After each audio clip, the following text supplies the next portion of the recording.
The first thing that hit the floor was a ceramic pot filled with white gardenias.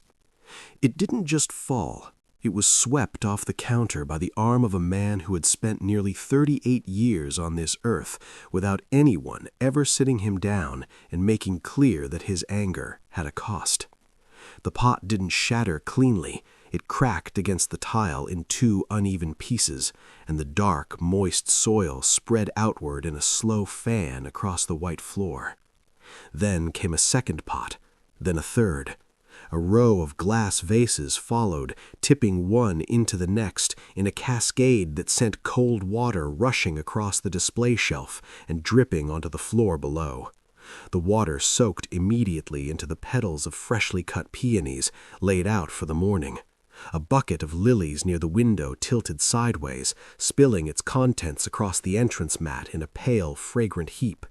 A standing floral arrangement near the door went next, stems scattering like something startled.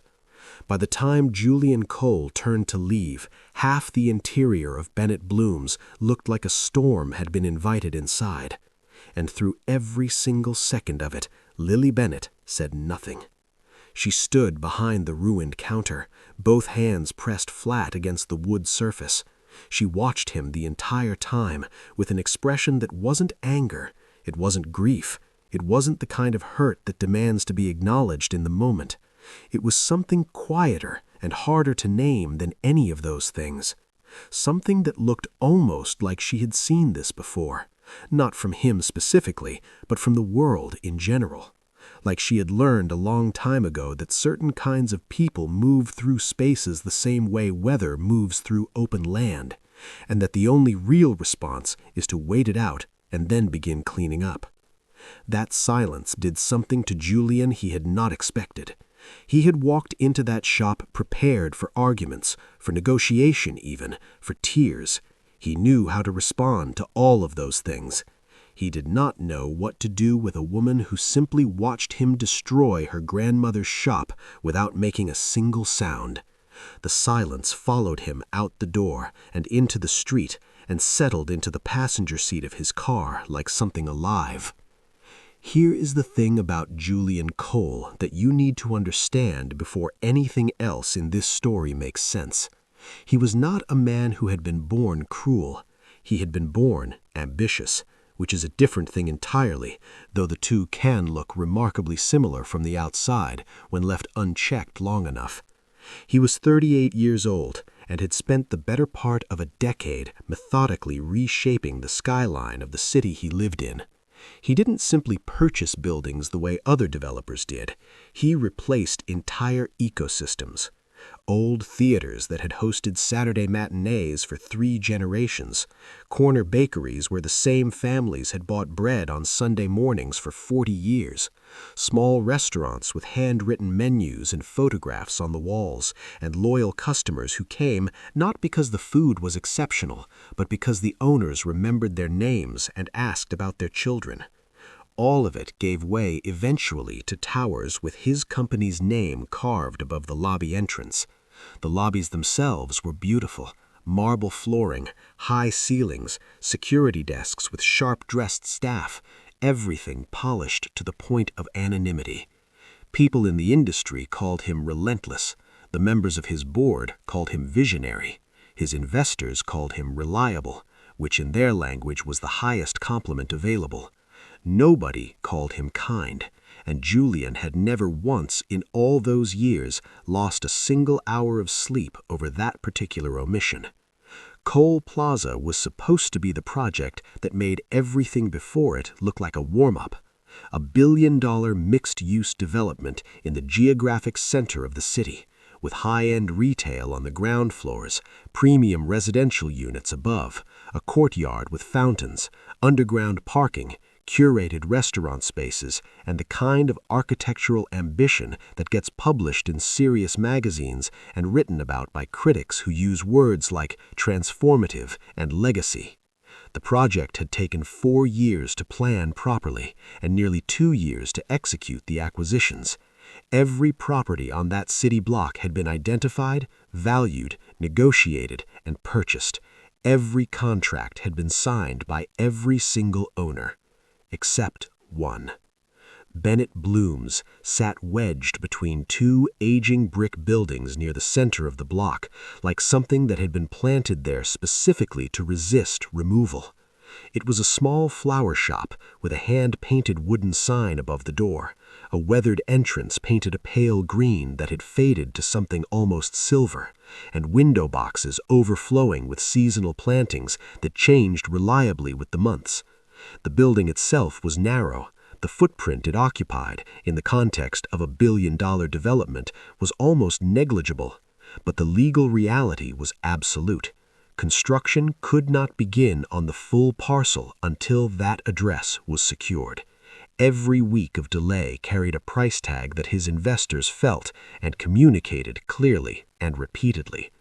Julian had sent 3 separate offer letters before he ever set foot inside the place. The first was at market value, professionally formatted, delivered through his acquisitions team. The second was twice market value. The third was 4 times that figure, a number that would have allowed most people to purchase an entirely different business in a better location, take a substantial amount of time off, and still have funds remaining for a comfortable future. Each time, Lily Bennett declined. Not with a counteroffer that could be negotiated upward, not with a lawyer's letter citing specific objections. Each time, what arrived back was a polite, handwritten note on plain paper, thanking him for his interest and explaining in careful, unhurried sentences that the shop was not available. His lawyers were unambiguous. Without that parcel, the project could not proceed as designed. And Julian Cole had made a career out of the principle that obstacles, when addressed with sufficient force and directness, eventually resolved themselves. And so he decided he would go himself. What he was not prepared for was the way the shop felt when he walked through the door. It was small, yes. Narrow ceilings, crowded shelving, buckets of flowers arranged in a way that was practical rather than designed. But the light that came through the front windows arrived in long, warm, angled shafts that caught the dust motes drifting lazily above the buckets and made them look like something suspended in amber. The smell hit him immediately, green and sweet and layered, the way outdoor air smells after rain, but concentrated and alive and close. For one single moment, standing just inside the entrance, before his eyes had fully adjusted, something in Julian Cole's chest loosened slightly. Not much, a millimeter, but enough that he noticed it. An old memory tried to surface, something from a long time before ambition had become the organizing principle of his entire existence. He pushed it down without examining it and moved toward the counter. He placed the contract on the surface and slid it toward her. "Name your price," he said. "Whatever number makes sense to you, I'll match it. I just need this resolved today." Lilling looked at the contract for a moment. Then she looked at him. She had dark, steady eyes, and the kind of unhurried calm that doesn't come from having nothing at stake. It comes from having already made peace with something important a long time ago. "I appreciate that," she said, "but this shop isn't for sale. Everything has a price. Not this." Her voice didn't waver. There was no performance of conviction in it. It was simply a statement of fact. "My grandmother built this place," she said. "She opened the door on the first morning and she locked it on the last night of her life.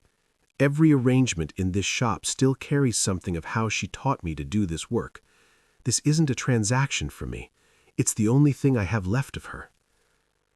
Julian felt the patience he had walked in with beginning to thin and then dissolve entirely. "Your grandmother is gone," he said, and even as the words left his mouth, he could hear how they landed, flat and cold and deliberately dismissive. He continued anyway. "The building is aging. The neighborhood is already in the process of changing whether or not you want to be part of that change. I am offering you a real opportunity. I'm offering you enough money to build something entirely new, in a better location, with better equipment, with a proper lease and proper infrastructure. I'm offering you the chance to walk away with more than you ever would have had otherwise." Lily was quiet for a moment. "I don't want something new," she said simply. "I want this." And something in Julian broke loose. It wasn't one emotion, it was several months of accumulated pressure colliding at once in a space too small to hold them. He thought about the investors and the weekly calls and the questions about timeline that had grown shorter and sharper as the months passed. He thought about the contractors sitting idle and the permits that had a clock ticking on them.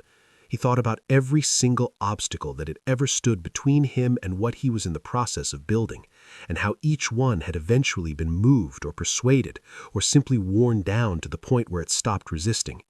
He thought about all of that, and he looked at this one quiet woman behind a flower shop counter who looked back at him without blinking, and something in his arms moved before his mind had fully sanctioned the action. The first sweep took the display shelf completely. Pots crashed, vases shattered, water hit the floor in cold, immediate splashes. He kept going. A row of standing arrangements near the window, a bucket of seasonal stems, a small chalkboard sign with the day's featured flowers written in careful cursive. By the time he stopped, he was breathing hard, and the only sound in the entire shop was a single flower stem still rolling slowly across the wet tile toward the far wall. Lily knelt down. She did not cry, she did not raise her voice at him, she did not reach for her phone to call someone or demand that he leave. She simply began picking up flowers, one at a time, and setting them carefully aside on the dry section of the counter. Not frantically, not with dramatic resignation, with the methodical, unhurried attention of someone who had already decided that tomorrow morning this shop would be open. That whatever had just happened in this room, it did not change that fact. Julian watched her for a long moment, then he walked out. He was in his car and 3 full city blocks away before his hands stopped shaking against the steering wheel. 3 hours later, he walked through the sliding doors of a hospital, and the floor shifted beneath him in a way that had nothing to do with the building's foundation. Julian visited his mother each Tuesday and Thursday. It had become a ritual, reliable and necessary, over the 2 months since Margaret Cole had come closer to dying than he had allowed himself to fully confront in real time. She was 71 years old, sharp-minded and stubborn in precisely the way that Julian recognized as his inheritance from her, and she had been in that hospital bed long enough that the nursing staff knew her by name, knew how she preferred her tea, and had gradually accepted that her son's visits ran long and sometimes required an extra chair to be left beside the bed. The disease moved faster than her doctors initially predicted.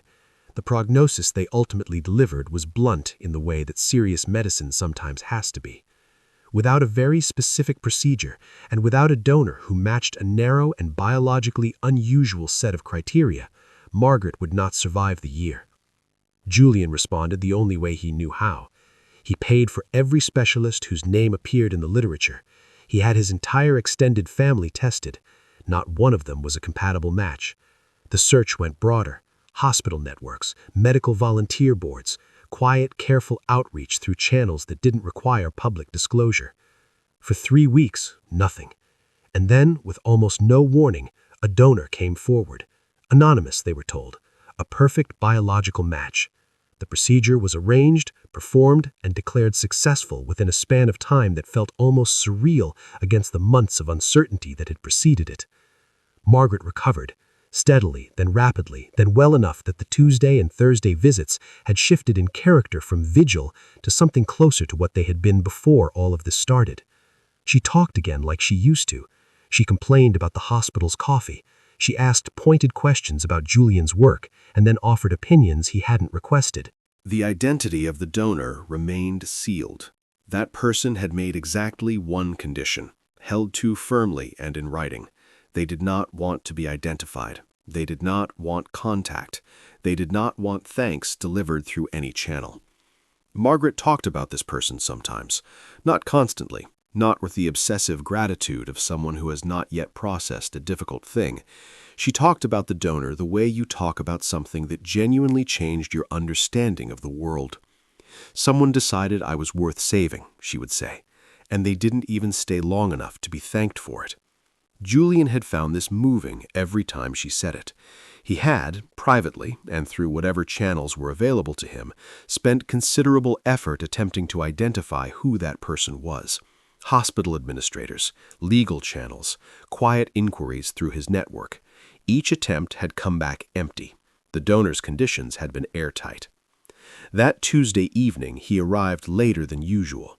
He sat in the chair beside his mother's bed while she slept, her breathing even and steady in the way that still sometimes made him exhale slowly with relief after all these months, and he tried very hard not to think about the flower shop. He was not succeeding.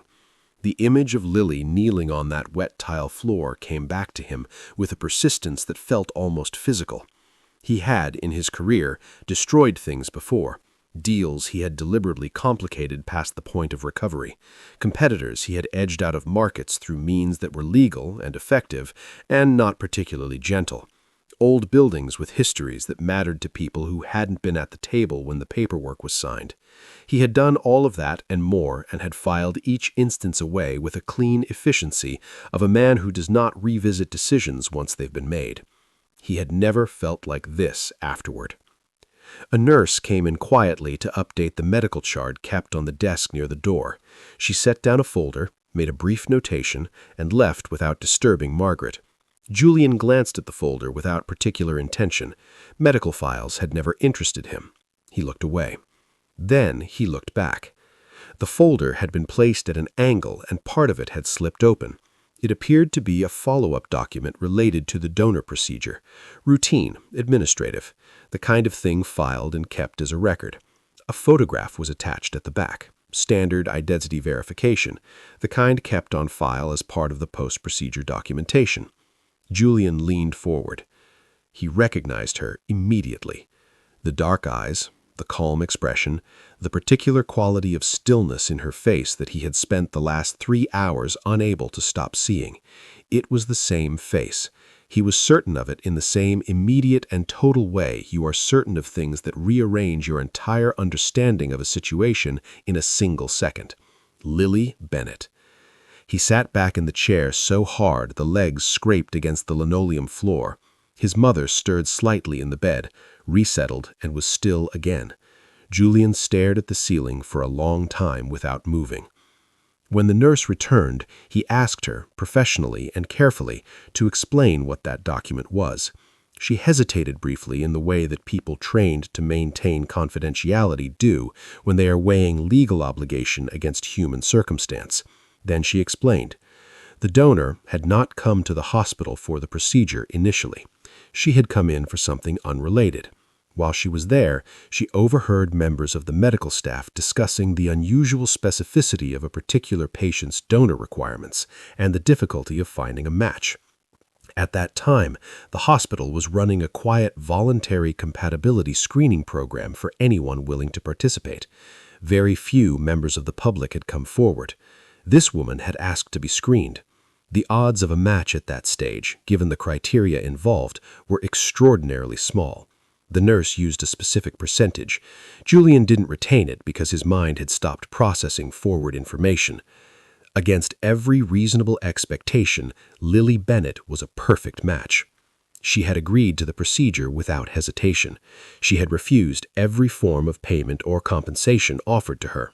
Her only condition, stated clearly and maintained firmly throughout the entire process in written documentation, was that the patient and the patient's family never be told who she was.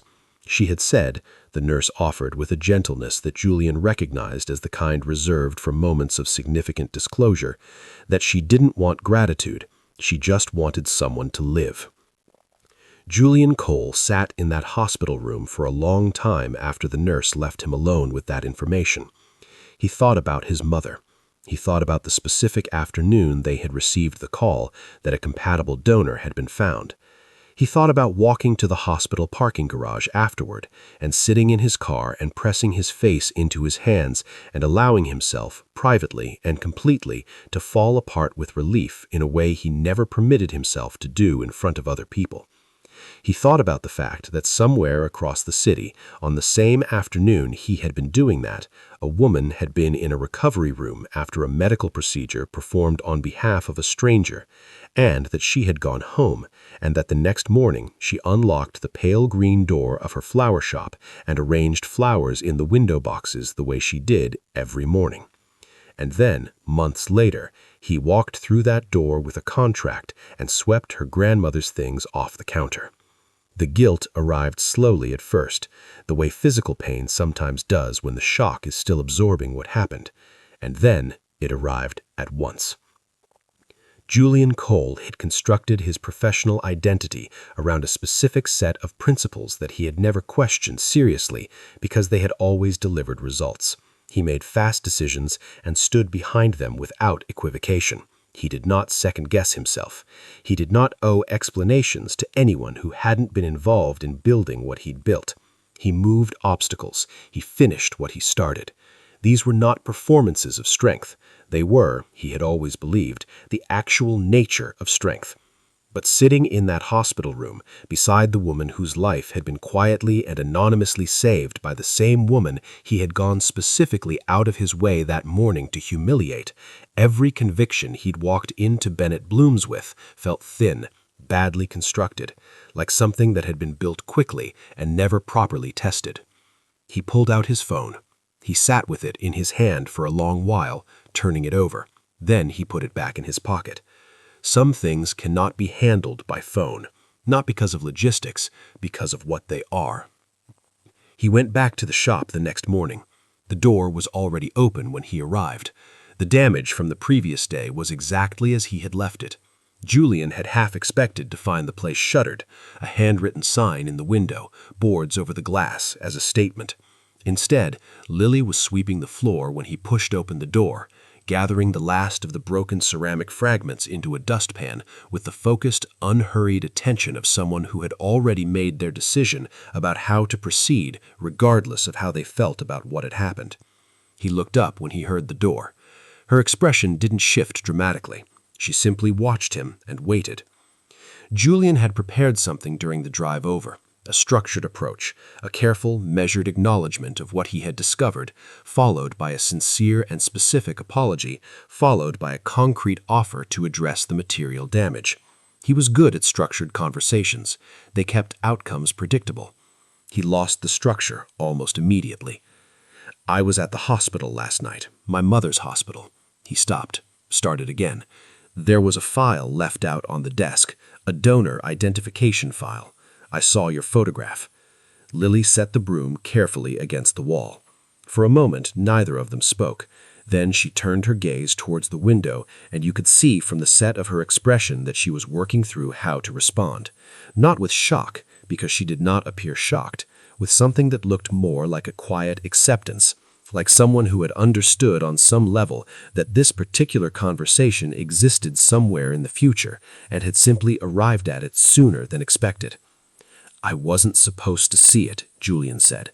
"It was an accident, but I need you to understand that I know what you did, and I know what I did yesterday in this room yesterday morning. And those two things don't exist in any way that make me look like anything other than exactly what I was in this room yesterday morning." Lily folded her arms loosely across her chest. "You didn't know," she said, "when you came in here." "No. That doesn't fix it." "No," he agreed. "It doesn't." He told her he would rebuild the shop. He told her he would cover every repair, every replacement, every stem and pot and display case and piece of broken ceramic. He told her the development could be redesigned, that he didn't know exactly how yet, but that he would find a way to make the project work around her, that her building would stay where it was. She listened to all of it without interrupting. Then she said quietly, "I don't want your money." He started to respond. She raised one hand, not dramatically, just enough to indicate she wasn't finished. "I saved your mother because someone needed saving, not because of who she was. I didn't know who she was at the time. I didn't know she was your mother. I just knew she needed help, and I happened to be in a position to give it. That was the only reason." She paused. And what you did in here yesterday was wrong, but I don't need it compensated. I don't need it explained or justified or offset by a large enough number. I just need you to leave this place alone." Julian left.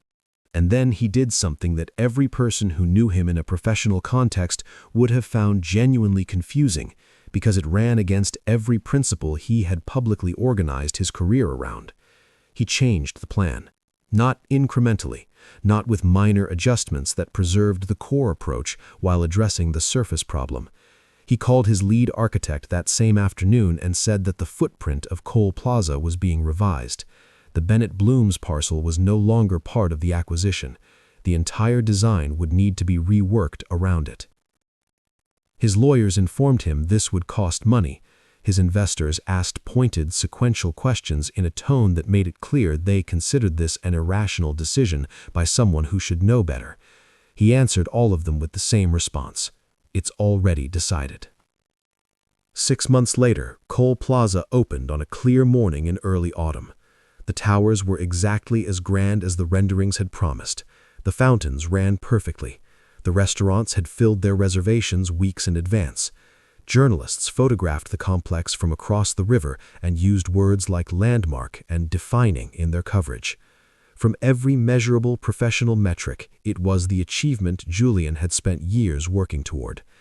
And right at the center of the plaza, surrounded by all of that steel and glass and architectural ambition, stood one small building with a hand-painted sign, a pale green door propped open to let in the morning air, and window boxes full of flowers that changed with the season.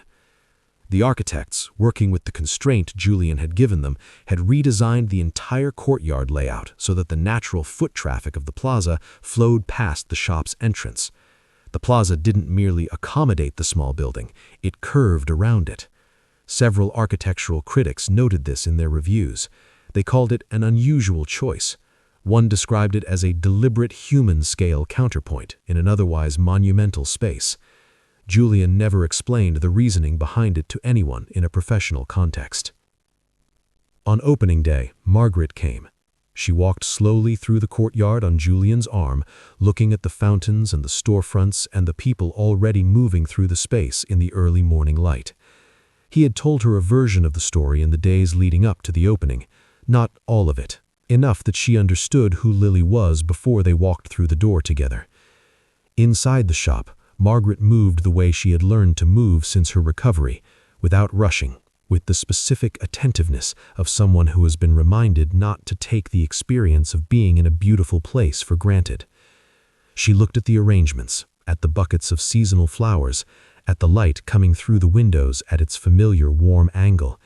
Then her gaze drifted to the counter, where a framed photograph sat beside the register. A younger Lily, maybe 15 years younger, standing beside an elderly woman with white hair and an expression of such unmistakable warmth that it was visible even in the small photograph. Margaret went very still. "That's Mrs. Bennett," she said. Julian looked at her. Margaret turned away from the photograph slowly. When she spoke again, her voice had changed, lower, unsteady in the particular way that old memories can make a voice unsteady when they surface without warning. She told him something she had never mentioned before. Decades ago, when Julian's father had died young and left them with almost nothing, and the winter that followed was one of the worst on record, she had hit a stretch of days that had almost swallowed her entirely.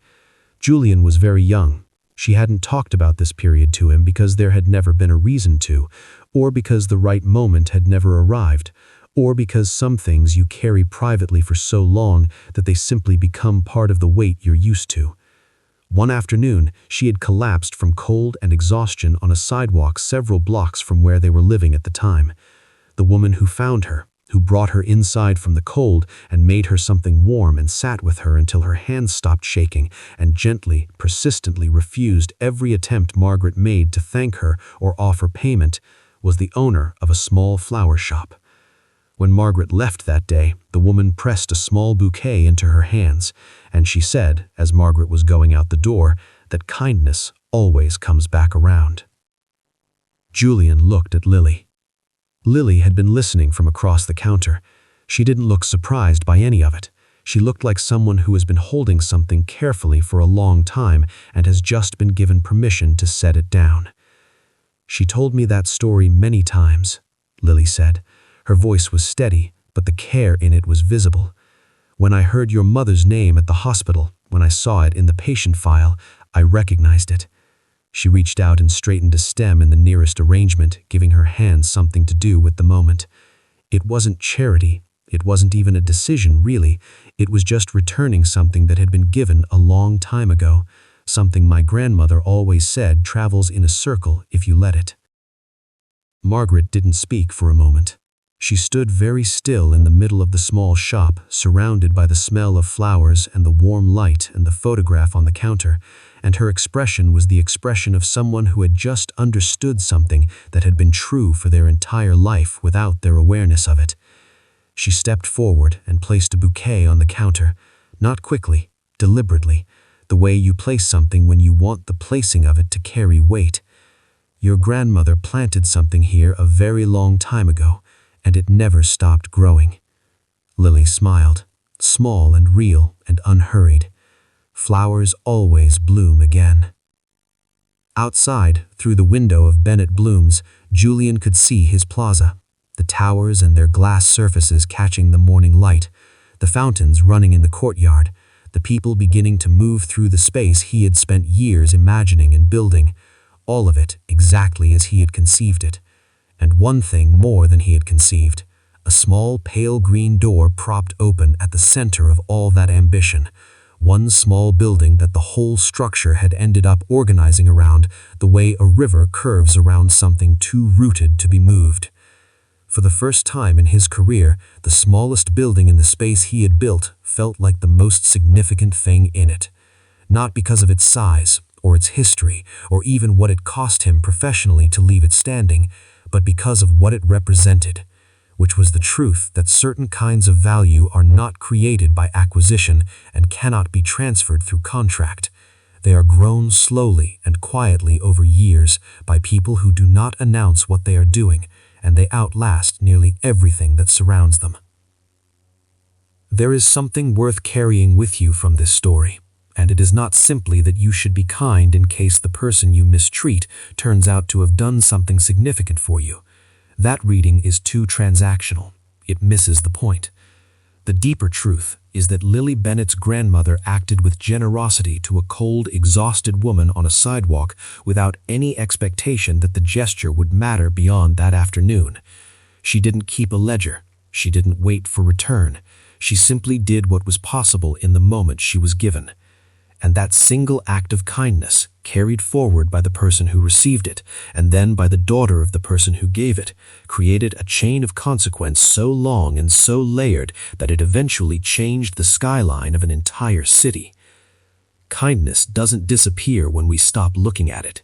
It moves through people and time and surfaces again in forms we never anticipated, in moments we weren't expecting, in the middle of circumstances that seem entirely unrelated to where it began. The memory of genuine kindness is longer than most of us realize, and the people who act with generosity without requiring recognition for it are not naive. They are participating in something that compounds over time in ways that purely transactional thinking is not equipped to see. Julian Cole built a plaza, but the thing at the center of it, the thing the whole structure ended up organizing around, was something he didn't build at all. It had been built decades before he was born, on a winter afternoon, by a woman who pressed flowers into someone's cold hands and said what she knew to be true.